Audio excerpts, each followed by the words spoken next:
One minister in the state says, for which an FIR is filed in Delhi, I am a minister, I am keeping quiet, else I will cut him to pieces. This is the everyday language I have to fight. When somebody says, I am going to cut PM to pieces.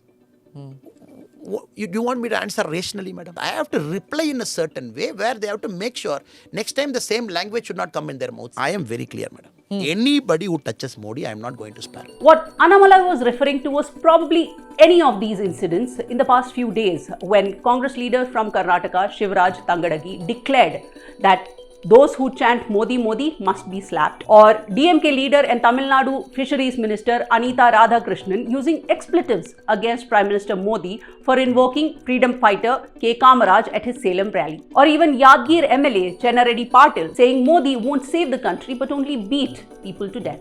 As the country gears up for fresh parliamentary mandate, promotions and campaigning are in full swing. Prime Minister Narendra Modi himself kick-started the campaign with Ab Ki Baar 400 Paar. But amid these, there is a pattern emerging among the opposition to badmouth Modi. ಇನ್ನು ಅವರು ಯಾರ ವಿದ್ಯಾರ್ಥಿಗಳು ಯುವಕರು ಮೋದಿ ಮೋದಿ ಅಂದ್ರೆ ಅವರಿಗೆ ಕಪಾಳಕ್ಕೆ ಬಡಿಬೇಕು. அதுபோல நீங்க சொல்ல வேண்டும் சொன்னா சேலத்துல பேசும்போது காமராஜரை பற்றி பேசுறாரு. ஏதோ பெண்கள் காமராஜர் அவருக்கு கட்டி அணிவிச்ச மாதிரி அவரெல்லாம் தூக்கிட்டு வந்த மாதிரி என்ன பண்ணீங்க தெரியுமா? டெல்லியில அவர் படுத்திருக்கும் போது பொழுத்தி கொள்ளணும் நினைச்ச பாருங்க நீங்க. Historically, Modi bashing has never helped the opposition. Prime Minister Narendra Modi has repeatedly turned the opposition's narrative in his own favor, beginning from Congress leader Manishankar Iyengar's infamous tea-selling comment back in 2014. Remember this? Narendra Modi कभी भी देश के प्रधानमंत्री नहीं बनेंगे, नहीं बनेंगे, नहीं बनेंगे। लेकिन यहाँ आकर चाय का वितरण करना चाहते हैं तो हम उनके लिए कुछ जगह बना रखते हैं। In the run-up to the 2014 elections, Modi capitalized on that very remark at every rally. He even organized Chai Pe Charcha events throughout the country, effectively turning the tables on the opposition. Manishankar Iyer, in another instance, called the Prime Minister a नीच किस्म का आदमी, which means a very vile sort of man. मुझको लगता है कि ये आदमी बहुत नीच किस्म का आदमी है, इसमें कोई सभ्यता नहीं है. That comment earned the Congress the tag of being elitist, a suspension for Iyer, and the popular sentiment aligning with Prime Minister Narendra Modi. If BJP wins this time too, it would be a historic moment in Indian democracy. Are the opposition parties acting in desperation for a lack of a solid alliance and plan to rake up anti-incumbency? I talked to senior journalist Jacob George, wanting to know his opinion about this latest campaign tactic of Modi bashing. This is what he had to say. About Modi bashing, you are saying again and again that it's Modi bashing. In elections, people make so many comments. You take it as political comments. Personal attack, I am against, as a senior journalist in India, I am against the personal comments, abusive language using in election campaigns. You asked whether it is because of the desperation of the political party. Yes, they are desperate.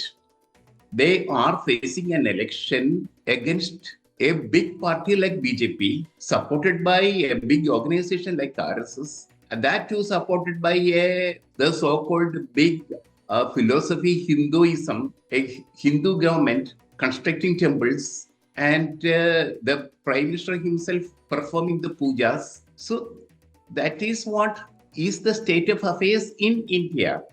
Naturally, the opposition parties are desperate. They are desperate to win an election. They have to come back to power. Congress, it is a problem of their existence. Is it that only the BJP has to survive in the democratic setup? Opposition parties also are a requirement. That's what I have to say. Political analyst S.S. Sriram also had something similar to say about opposition's personal attack tactics. To begin with, we should just obviously go back a bit. From the time he was announced as the Prime Ministerial candidate for the very first time, the opposition obviously felt, or they probably knew, that here is a man who had turned a state to a very vibrant state. He has brought the state, which they ended up calling as Gujarat model. So obviously they were probably knew that they're going to face a tough candidate who's going to be tough, who's going to be a no compromise person, who has got a focused mind to develop the nation as he did for the state. That is when they probably tried all their tricks, raking up the Gujarat riots, trying to implicate him, trying to make him the villain for the entire episode, blah blah. Eventually, he overcame that hurdle, and we saw the first 2014-19. So the acceptance of Prime Minister Modi with the first 5 years by itself, people have realized the importance of Prime Minister Modi. So obviously, it gave jitters for the opposition people. So they end up going personal attacks on him, use all filth language, which is what they don't realize, the fact that those real words are giving him more and more ammunition for him to go back to people and explain what he's all about. No, he doesn't give issues to the opposition party for the opposition to play it on him. Rather, he pulls it out from them. The desperation of the opposition is that they do not have an issue to pin him down. That is the only reason why they go personally. Now, going personally, they don't realize that it is going to harm them even more. Now, here is a man who was working for the country for 18 hours. Here is a person who does not have a baggage, or who does not have a nepotism in his mind, who doesn't want his families to be happy. His nation is his family, as he says today, as this parivar. So these things are something that the opposition is just not able to digest, because these are all the desperate statements by people who know that you can't win the gentleman in the electoral arena. So the only way is to try and abuse him as much as possible to see if that can cut ice, and that is not going to cut ice at all. It's only even more going to deepen their woes. Believe me or not, in Tamil Nadu, the acceptance of Prime Minister Modi is huge. There is a huge undercurrent. People have realized the fact that here is a man who is here to help us and who is not here to exploit us. Now, that was the last straw on the so-called DMK, so they will do any extent, they'll go to any extent to damage Prime Minister, of course, desperately this time. These are all the platforms, or these are all the basic reasons why the opposition goes personal on Prime Minister. And I'm sure, he will always use the most negative statement to his positive. Now, we have seen that on the Modka Saudakar, we have seen that on Chaukidar Chor. So every statement they make is only helping Prime Minister to reach out people, is what is my thought.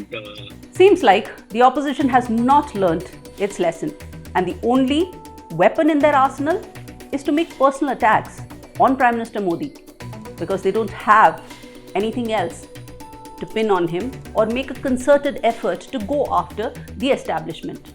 After all, insanity is doing the same thing over and over again and expecting a different result. This is Prija Arvind, and thank you for watching India Today SoSouth.